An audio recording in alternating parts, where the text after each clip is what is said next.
delighted to have with us today Mr. Lance Walheim, who is from sunny California. Spring there. It's really spring in California.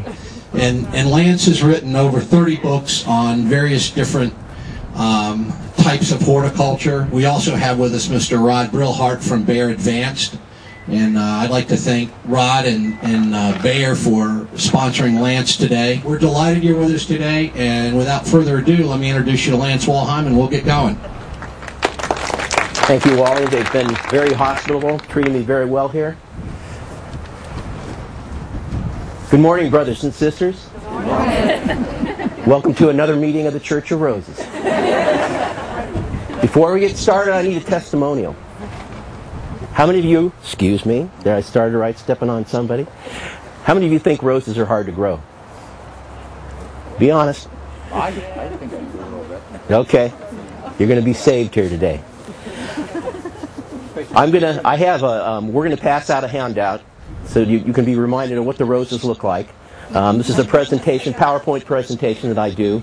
It's not so important about the varieties, but as we get later in the talk, I'm going to talk about some concepts of using roses in the landscape, and we're also going to cover all the cultural requirements of roses. So you'll be able to follow along and look at some of the pictures there and then see what I'm talking about.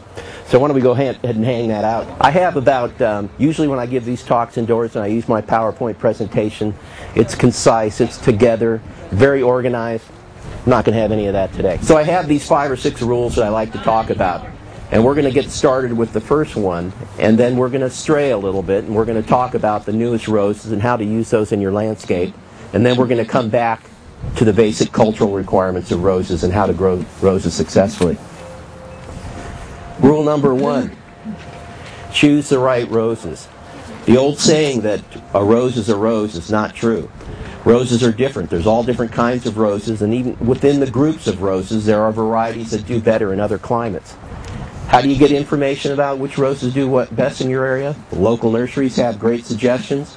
Local local chapters of the American Rose Society, local rose gardens.